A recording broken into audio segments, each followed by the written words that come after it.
কিছু সম্পর্ক আছে যেগুলো আমাদের সাথে চিরদিন থাকবে। মা বাপ ভাই বোন তো দূরে সরবে, আত্মীয় স্বজন সরবে, সবাই সরে যাবে, কিন্তু কিছু সম্পর্ক আছে যেটা আমার থেকে 1 সেকেন্ডের জন্য সরবে না, 1 সেকেন্ডের জন্য সরবে না। বরং জান্নাতে ঢুকানো পর্যন্ত আমাকে চতুর্দিক থেকে পাহারা দিতে থাকবে, সহযোগিতা করতে থাকবে, প্রতিরোধ তৈরি করতে থাকবে, প্রতিবাদ করতে থাকবে। একটা দেখাই, তার ভিতরে একটা হলো ফজরের নামাজ। 5 ওয়াক্ত নামাজই, কিন্তু তার ভিতরে সবচেয়ে বড় যেটা, এটা হলো 2 ওয়াক্ত নামাজ, ফজর আর আসর। বরং আরেক ওয়াক্ত হাদিসের আলোকে এশার নামাজ। চির সত্য কথা এটাই, মানুষ মরতে দেরি, দুনিয়ার সমস্ত সম্পর্ক তার থেকে বিচ্ছিন্ন হইতে দেরি হবে না। যত সম্পর্কের আজকে চর্চা চলতেছে বা স্লোগান চলতেছে, একটু আওয়াজ কম, বাচ্চাদেরকে একটু সামলায় নিলে ভালো হয়। কেননা দিনই মাহফিল তো, শোরগুল হলে কথা বুঝে আসবে না। তো যেটা বলতেছিলাম, আজকে দুনিয়ায় যত সম্পর্কেরই স্লোগান চলতেছে বা চলতে থাকুক, যত সম্পর্কের,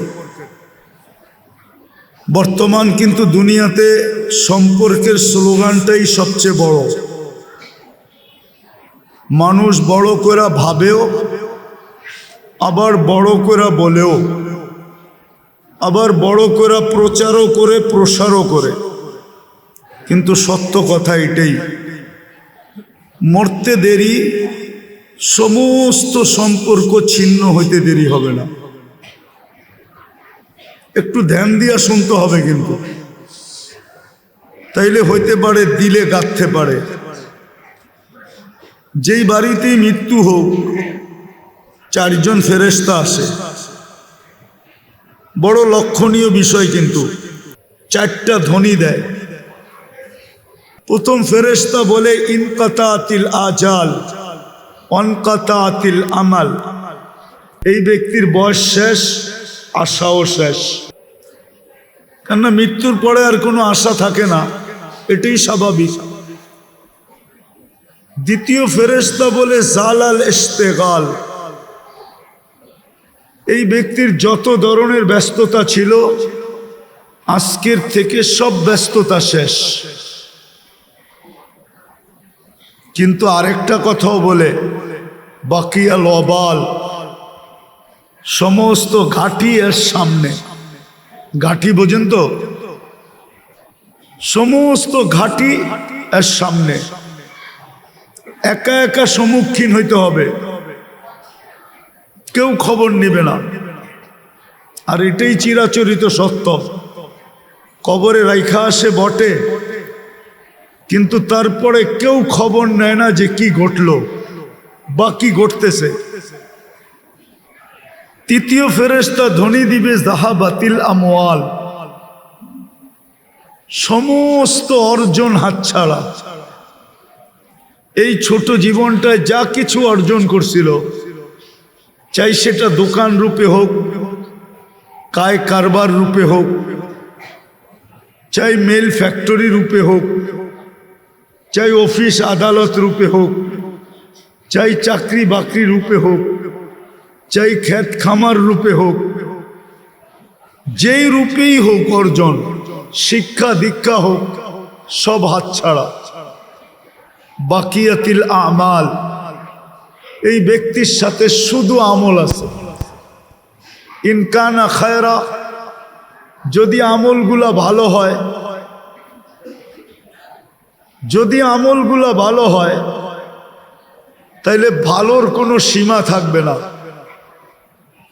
যদি আমলগুলা ভালো হয়, তাইলে ভালোর কোনো সীমা থাকবে না।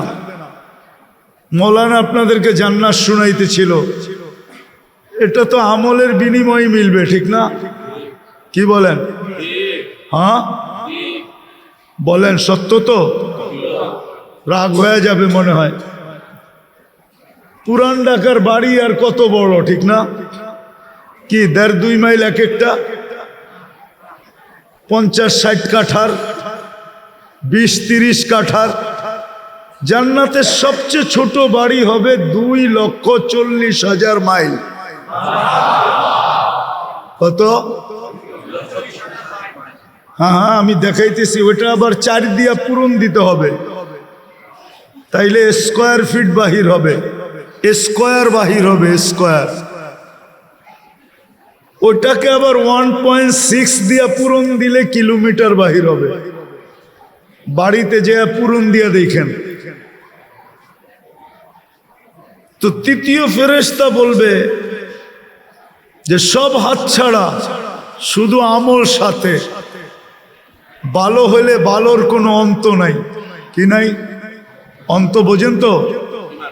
ভালোর কোনো শেষ নাই, সীমা নাই। সবচেয়ে ছোট বাড়ি এই দুনিয়ার 10 গুণ বড়, 2,40,000 মাইল। সবচেয়ে ছোট বাড়ি। কিন্তু আলহামদুলিল্লাহ এটা বাঙালি পাবে না, এটা যে পাবে ওর নাম হাদিসে লেখা আছে। আমরা এর চেয়ে বড়টা পাবো ইনশাআল্লাহ। আরে বলেন না ইনশাআল্লাহ। আমরা এর চেয়ে বড়টা পাবো। তো ভালো হইলে ভালোর কোনো অন্ত নাই, এটা বর্ণনা দিয়ে শেষ করা যাবে না যে ভালো কত। খোদা না খাস্তা যদি খারাপ হলো তাইলে এটারও কোনো অন্ত নাই, এটারও কোনো। জাহান্নামীদের এক একটা দাঁত হবে 10 কিলোমিটার, উপরের মারিটা হবে 160 কিলোমিটার। বলেন যেই চেহারায় ফিট হবে ওই চেহারাটা কিরকম হবে? এই জন্যই তো আল্লাহ রসুল বলছিল যে একজন জাহান্নামীকে যদি দুনিয়ায় দাঁড় করায় দেওয়া হয় তো সমস্ত মানুষ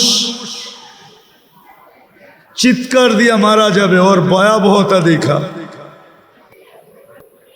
আমি 4 বার দেখছি ওই পাহাড়, জাবালে বায়দা, ইয়ামানে আছে। আল্লাহ রসুল বলছে এক একটা রান এর মতো বড় হবে, শরীরে ফাটল ধরবে, পূজার রক্ত যে জমা হবে। আল্লাহর রসুল বলছে দুনিয়ার যত বড় শিপ তুমি এটার ভিতর দিয়া চালাইতে চাও, চালাইতে পারবে, কোথাও বাঁচবে না, ঠেকবে না। শরীরটা কেমন হবে? তো খারাপের কোনো অন্ত নাই, ভালোর যেরকম অন্ত নাই, খারাপেরও কোনো অন্ত নাই। জান্নাতের নেয়ামতের কোনো শেষ নাই, প্রতিদিন বাড়বে আর প্রতিদিন নতুন হবে। জান্নাতে কোনো ওয়াশিং মেশিন নাই যে কাপড় ধুইয়া আবার পরবে, পুরান কাপড় রাখার কোনো আলমারি নেই। আমাগো বাড়িগুলা ছোট হয়ে গেছে তো শুধু আলমারির কারণে। আর যদি খোঁজেন সব পুরান কাপড় পাবেন, নতুন কাপড় 2-4টা পাইতে পারেন, বাকি সব কি পুরানা না? হ্যাঁ, পুরান কাপড় দিয়ে তো আলমারি বোঝাই। আর প্রতি বছর বাড়তেছে, আল্লাহ জানে সামনে যায় আমাকে রোডেই থাকতে হয় কিনা। কেননা পুরা বাড়ি যখন আলমারি দিয়ে বোঝা যাবে, থাকমু তো থাকমু কই? জান্নাতে পুরান কাপড়ের কোনো আলমারি নাই, 1 টাইম ইউজ। জান্নাতে দর্জি নাই। আল্লাহ প্রতিদিন 70 জোড়া নতুন নতুন বানায়া পাঠাবে, কুদরত দিয়ে বানাবে। দুনিয়া সুতা দিয়া বানাবে না, আলোর সুতা দিয়া বানাবে, আলোর। এই আলো না, যে আলো দেখতেছেন আল্লাহর নূরের আলো দিয়া বানাবে, নূরের আলো দিয়া। মনে হয় বুঝাইতে পারি না। এই আলো না, এই লাইটের আলো না, এই লাইটের আলো না, এটাকে জানি কি লাইট বলে, এলইডি লাইটের আলো দিয়া বানাবে না, আল্লাহর নূরের আলো দিয়া বানাবে। তো বালোর কোনো কি নাই, অন্ত নাই। তৃতীয় ফেরেশতা বলবে এটা। আর খারাপ যদি হয় তারও কোনো। চতুর্থ ফেরেশতা বলবে তুবা লিমান কানা মাতআমুহু মিনাল হালাল। সুসংবাদ ওই ব্যক্তির জন্য দুনিয়াতে যখনই খাইছে তো হালাল খাইছে। ইশতিগালুহু লিখিদমাতি জুল জালাল, ছোট জীবনটা আল্লাহর দাসত্বের ভিতরে কাটাইছে। বিদায় মরতে দেরি, সব সম্পর্ক ছিন্ন হইতে দেরি হবে না। কিন্তু কিছু সম্পর্ক এরকম আছে যেটা চিরদিন আমাদের সাথে থাকবে। আমাকে মুসলমান হিসাবে, বিবেকমান বুদ্ধিমান বিদ্বান হিসাবে আখেরাতকে বিশ্বাস করি বিদায়, আল্লাহর সামনে দাঁড়ানো বিশ্বাস করি বিদায়, আমাকে শিখা উচিত, জানা উচিত কোন সম্পর্কগুলো আমার সাথে চিরদিন থাকবে। কিছু সম্পর্ক আছে যেগুলো আমাদের সাথে চিরদিন থাকবে। মা বাপ ভাই বোন তো দূরে সরবে, আত্মীয় স্বজন সরবে, সবাই সরে যাবে, কিন্তু কিছু সম্পর্ক আছে যেটা আমার থেকে 1 সেকেন্ডের জন্য সরবে না, 1 সেকেন্ডের জন্য সরবে না। বরং জান্নাতে ঢুকানো পর্যন্ত আমাকে চতুর্দিক থেকে পাহারা দিতে থাকবে, সহযোগিতা করতে থাকবে, প্রতিরোধ তৈরি করতে থাকবে, প্রতিবাদ করতে থাকবে। একটা দেখাই, তার ভিতরে একটা হলো ফজরের নামাজ।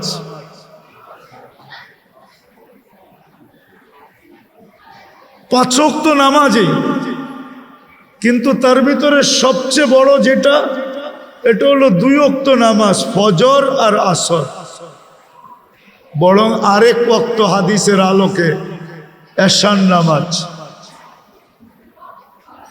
নামাজ আমার থেকে কখনো বিচ্ছেদ হবে না। এই জন্য বুদ্ধিমান ওই ব্যক্তিরা যারা কষ্ট হইলেও দোকানে বসেও নামাজ পড়ে নেয়, মার্কেটে বইও পড়ে নেয়, অফিসে বসেও পড়ে নেয়, আদালতে বসেও পড়ে নেয়, চেম্বারে বসেও পড়ে নেয়। বহুত ডাক্তার আছে চেম্বারে নামাজ পড়ে, রুগীকে বইলা দেয় একটু বসেন, আমি নামাজটা পড়ে নেই। না নাই আছে এরকম ডাক্তার দেখছেন? হ্যাঁ, এটা হলো বুদ্ধিমান। নামাজের সম্পর্ক আমার থেকে কখনো বিচ্ছেদ ঘটবে না, মসজিদের সম্পর্ক আমার থেকে কখনো বিচ্ছেদ ঘটবে না। আল্লাহ রসুল বলছেন মান আলিফ আল মসজিদ আলিফাহুল্লাহ, যারা মসজিদকে মনে প্রাণে ভালোবাসে আল্লাহ তাকে মনে প্রাণে ভালোবাসে। এবার ভাবেন, আল্লাহ যাকে ভালোবাসে মনে প্রাণে, ওর ঠিকানা কোথায় হবে? সত্য তো?